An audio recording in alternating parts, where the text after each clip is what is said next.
Thank you very much. I'm really happy and glad to be here. First, one word regarding the fact that I've not been present so much in Italian conferences, and being Italian is actually really an honor for me to be here. Thank you. So let's go ahead directly with glitching devices for code execution.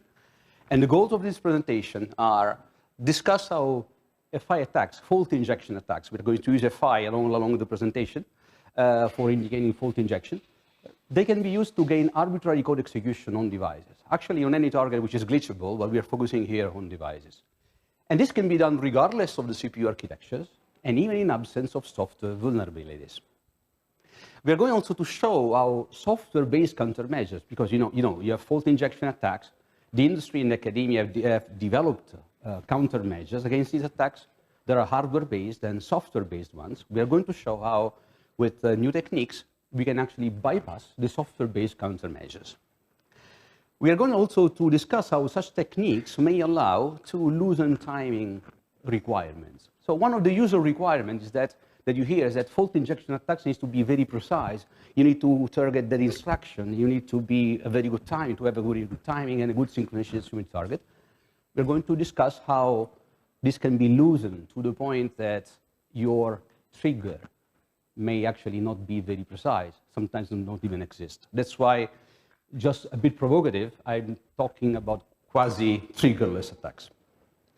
So basically, I hope that this kind of reflection can contribute to the field and to the reflection of everybody doing fault injection attacks or any hardware security.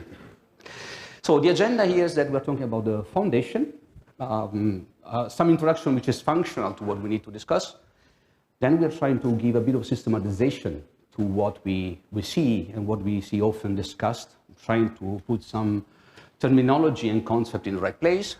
We are going to discuss which are these countermeasures and also how it's possible to achieve program counter control and also bypassing the countermeasure, while also arriving to the point that you may not need even a precise trigger anymore. So let's dive directly into the foundation. Well, fault injection is not something that we invented. Actually, nature invented that. So the first reports that we actually see is in 1979, where fault injection, like cosmic rays, had a proven effect, which were otherwise unexplainable on memories. So this has been actually proven. These are peer-reviewed scientific research, by the way, so it's not something that is really happened and proven. Also, we see radiation being able to do that. It's not something that we have created. What we have created, actually, are the attacks that may leverage such effects. So the first known attacks, at least known to me, in terms of fault injection, was defined a way of breaking an RSA signature. So if you actually perform an RSA signature by using CRT, which is actually the fastest way of performing a signature, and you inject one single fault, you just need a good signature and a wrong signature. You get together and you get the private key. That's what you need, a single good fault. This actually has been discussed and proven and demonstrated in 1996 in terms of academia. So these attacks actually has been performed. This is also called umbrella core attack. So this shows that the academia already in 1996 had already figured out a way of using faults. Not only even attackers have used, figured out ways of using these fault injection attacks. You may remember at the end of the 90s, some of you actually are gray hairs, let's say using fault injection for using unloopers. So you had a smart card, which was used for payment of pay TV. Then after some point in time or after some attacks, these actually went to infinite loop, and using fault injection, you get them out of the infinite loop. That's why they are called unloopers. It was used for clock glitching and was for reviving how a smart card jump out of an infinite loop.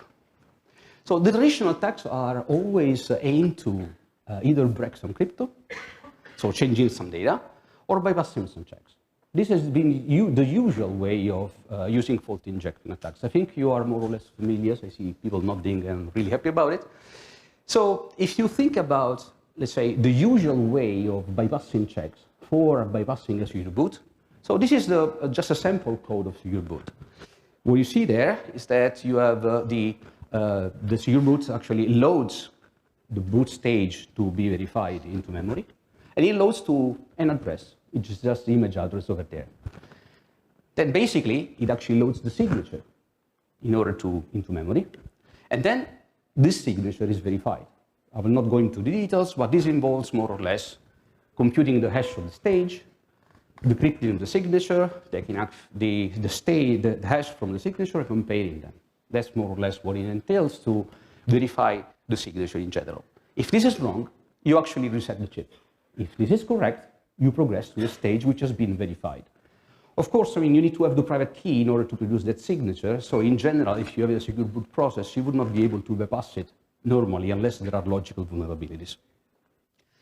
So one of the usual attacks of fault injection, which are applied to, for example, secure boot, but in any case to checks, are you load a malicious boot stage. Of course, the signature, which will be still loaded, will not match anymore because you don't have the private key. So this verification actually would fail. But if you actually, usually the approach is to glitch this verified signature in order to execute the image, even if the boot stage is wrong. So this is the typical textbook attack for secure boot. Okay, so there is nothing special here. And this has been proven several times in the last 10 or 15 years. So this is not even news anymore. This is where we start from, though.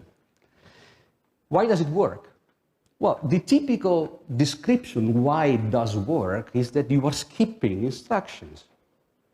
It's an instruction skipping between quotes. Because the glitch is assumed to skip instruction. Regardless if this is true, this is the effect that you see. So you see this effect. So it's actually legitimate to call it instruction skipping. Then we can always discuss if this is really happening that way or not, but that's another point. What you see is that an instruction is being skipped. A conditional instruction skipped is then not executed. So this means that if will not be checked properly and the execution will continue on. And this will lead you, in many cases, to execute the wrong image you have just loaded.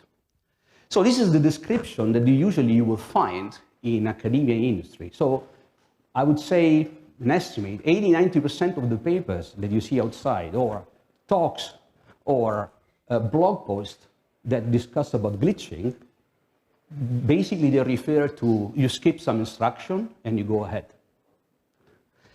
Now, this means that the attack modeling has been dominated for fault injection. One moment, I need to fix. I hope this is better. So this dominated attack modeling for fault injection for the last 30 years. So this means that with this in mind, we have also designed countermeasures in general along this idea. This was with the first fault model. So when you actually need to execute an attack, what do you need? You need to skip that instruction. So this requires accurate timing, really that one, or around that. This means that you need to synchronize with the target, because you need to make sure that you're hitting exactly that one. Actually, this attack is usually executed blindly. So this means that you don't assume that you have some type of fault or another. You just say, hey, let me see if this actually bypasses.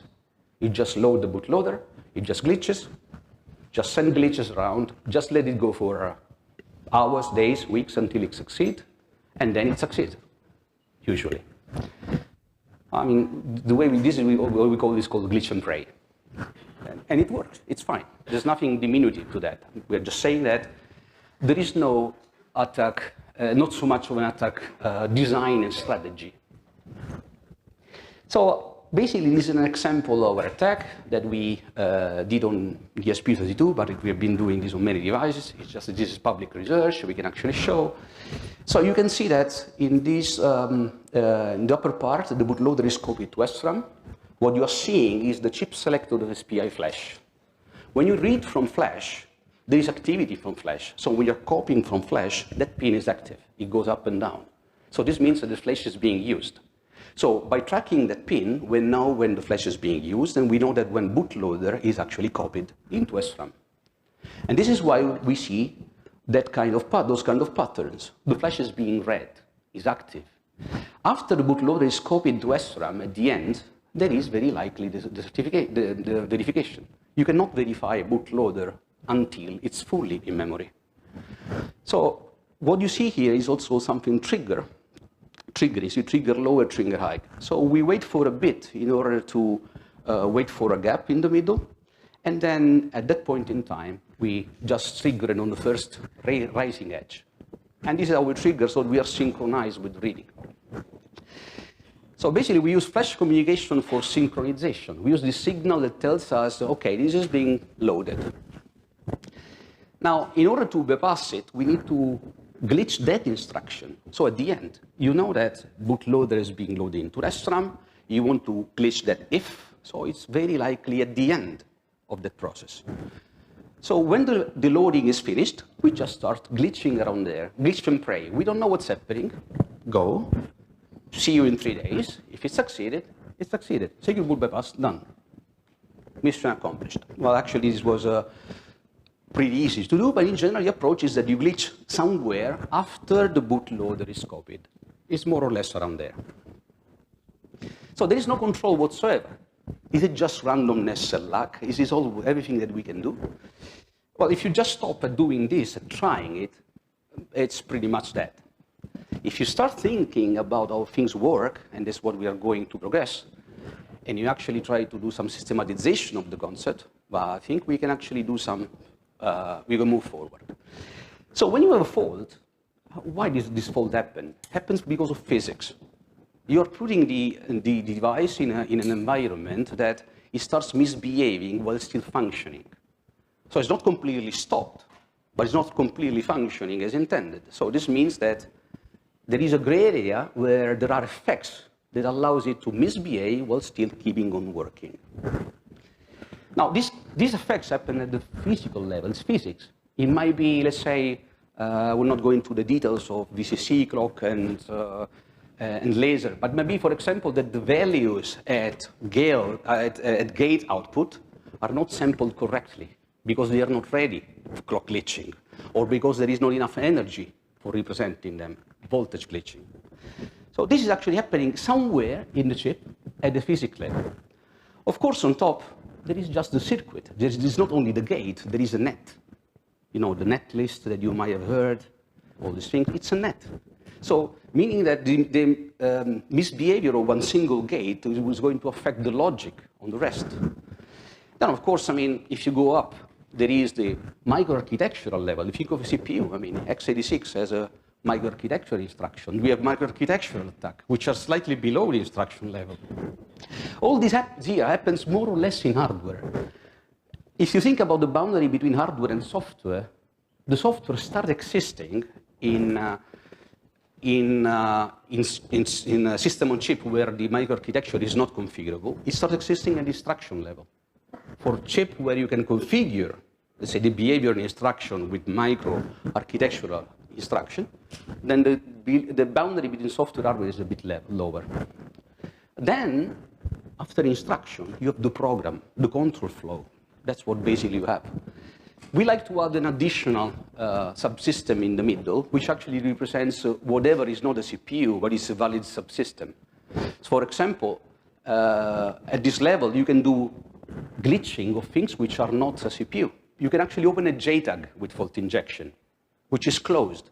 And this has nothing to do with CPU. There is no software being glitched. You can actually glitch an OTP behavior, one-time programmable, the configuration in hardware. And this has nothing to do with the CPU. So you can affect the hardware logic, basically how it works.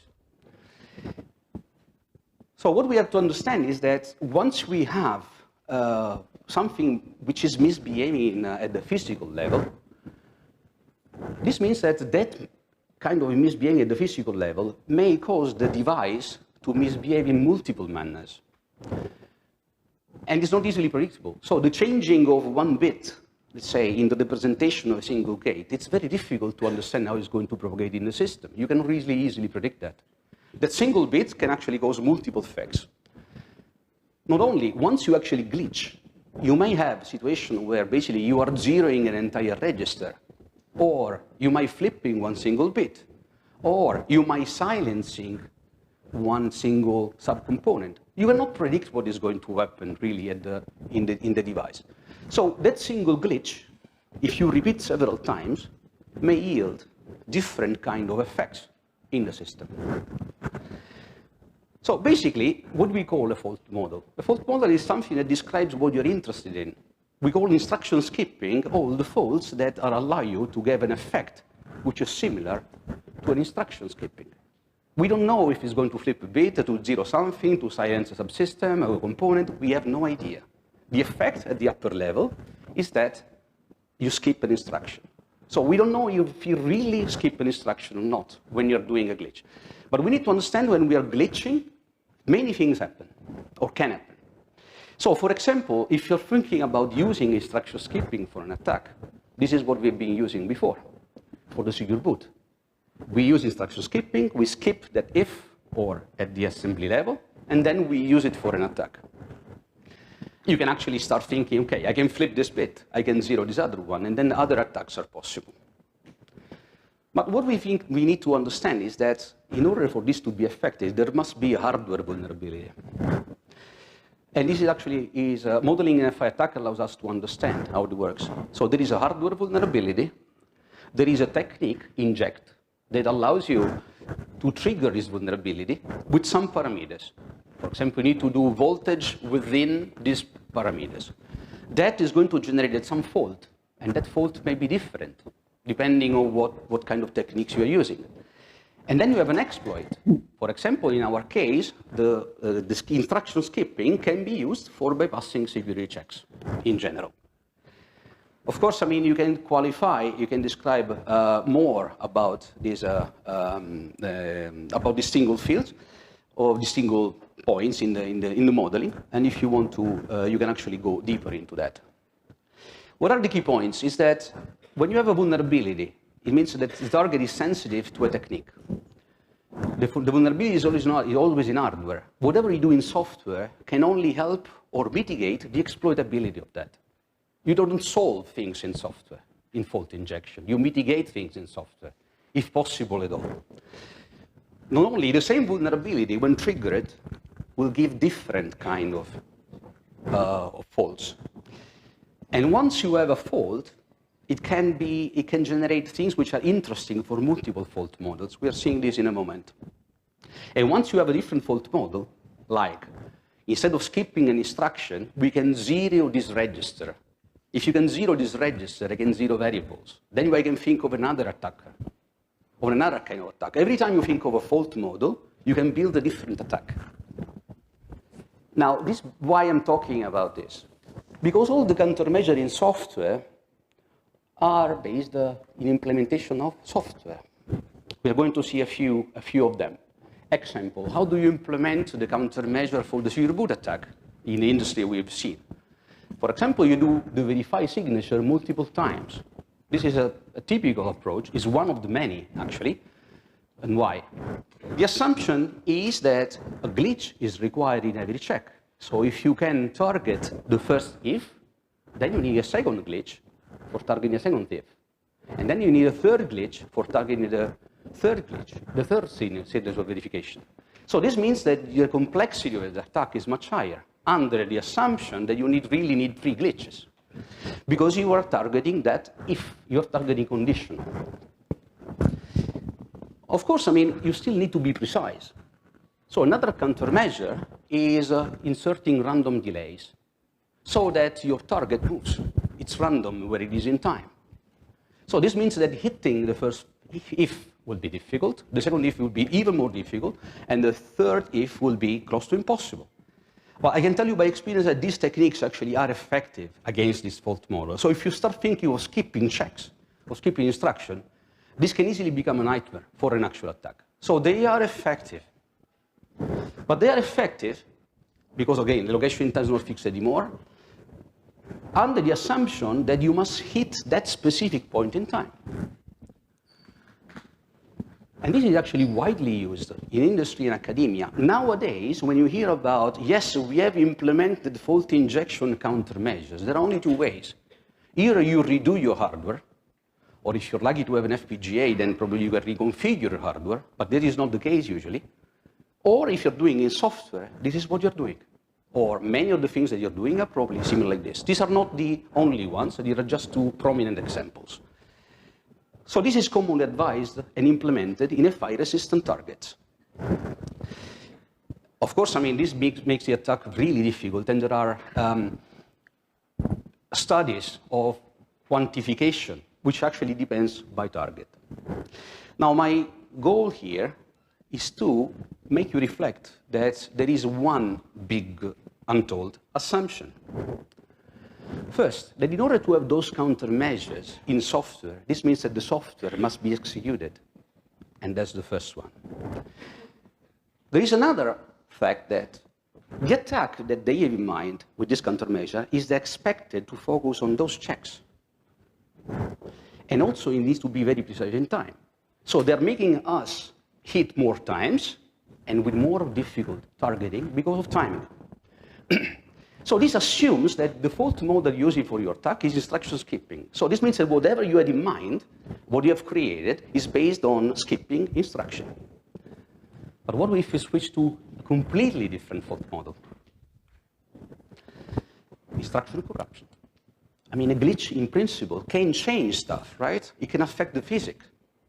So it means it can affect instructions when they are loaded. So in principle, you can change those instructions. So this means that glitches may corrupt instruction. For example, number 32. Again, this is not an hypothesis. I'm telling you things which have already been proven by research. So this is not something that I'm arguing is possible. We have demonstrated, not only us, but mostly us, I mean, we have demonstrated this is possible in peer-reviewed papers. Just to tell you what, this is reality. It's not an assumption, an hypothesis. Glitches in many cases corrupt instruction, can. Think about that single bit corruption. You have an AD, this is an ARM32 assembly, I mean, something understandable. The register X3, by flipping a single bit, is changed to X2. So this means that now you are loading into X0 the sum of X1 and X2, instead of the sum of X1 and X3. And this is just by flipping one bit.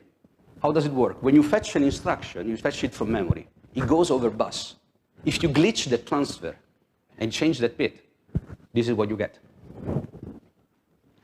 Of course, even multi-bit corruption may happen, and this is another example. You don't control what really happened. You're only interested if that actually happens, because then you can use it. Most chips are actually affected by this fault model, so which bit can be controlled, how, at which timing, it really depends on the characterization you need to do. You need to study the target. But in general, this actually modifies software. And if you can modify the software which is being executed, the software security model breaks. I mean, this seems abstract. Let's have a look at the actual practice of this. Now, think about data transfer. We actually transfer data in every device at every moment. One of the most successful functions in history of software is memcpy. We copy data between buffers. All devices transfer data from memory to memory, from buffer to buffer in general. Also, they use the external interfaces. You have basically the I/O ring in the kernel, which can be used for transferring data somewhere else. You have the packets of network, which go through the stack. Of course, there is not much copying over there, but sooner or later, there will be a copying somewhere. So there are situations where the data which is under transfer is under your control. You are creating the data which is being submitted to the device. When you're doing a syscall, you are the one controlling the data and submitting that to the syscall, for example. So memcpy, basically it's everywhere. I mean, if you look at memcpy, when we do software security review, we look at destination, source, and the size. And you need to make sure that the destination is within safe boundaries, that the source is within safe boundaries, that the amount of the size being transferred is not too large for the destination buffer. But what you actually transfer is not security critical. It's not considered as such. You can transfer banana, apples, lime, whatever. It would be the same from a security point of view, right? Now, if you start using this as a fault injection target, well, there is something extremely relevant to the data which is being transferred. Now, think that you are basically providing data over transfer over the interface over USB. There is an input buffer. Then this command is being handled somewhere. Command handler processes this data and actually responds to you. At some point in between, there is MMCPY, you see?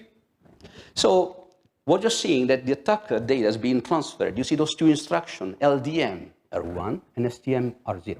So this means that you take the data which is pointed by R1 and you store it into R3, R4, R5, R6. This is how you read that first instruction. R1 is a pointer, and you get data into those registers, right? And then you store the content of those registers to R0, to the destination. So R1 is your source, and R0 is your destination, right? So the first instruction copies 4 times 4 byte, so 16 byte, and the second instruction stores at destination 16 bytes. Now, look at that line. Now, if you glitch during that line, and you change one of the bits of the register, then one of the registers may become the program counter. This means that the data that is being transferred goes directly into your program counter.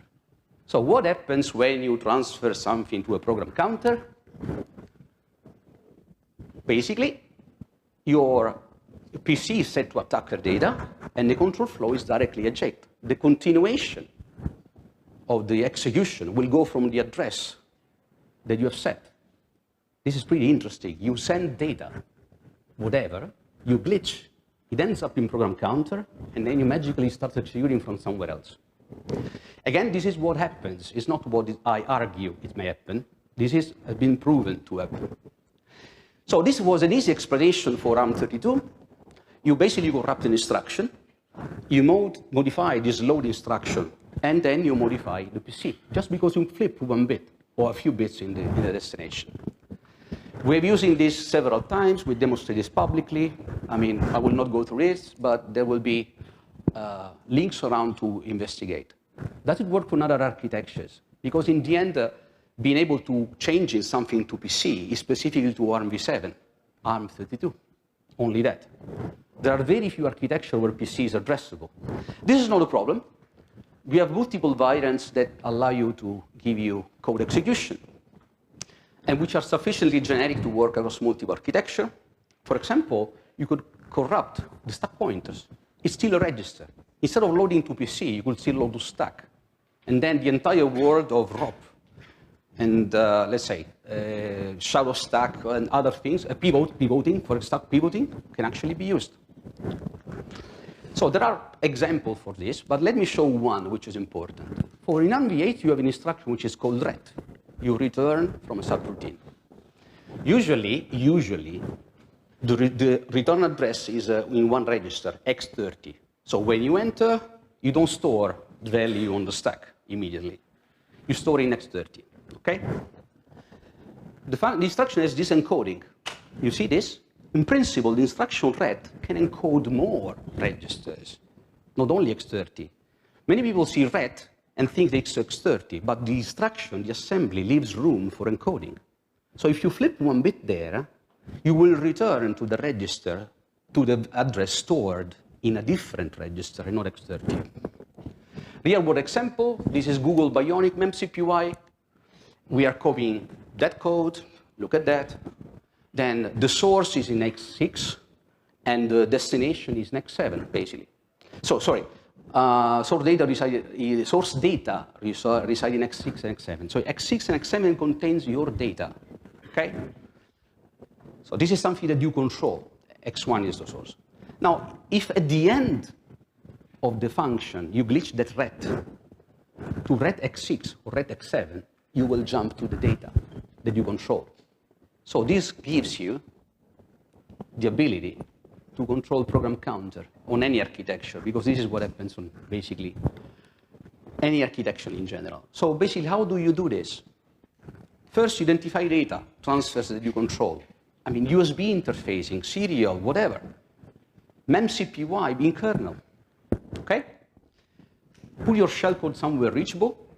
In the data that you transfer, put pointers and start glitching.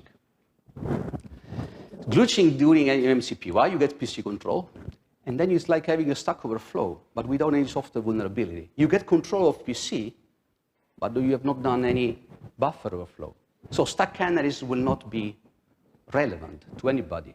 What will be relevant is from that point where you jump to. ASLR may be effective. NX, non-executable memory pages, will be effective.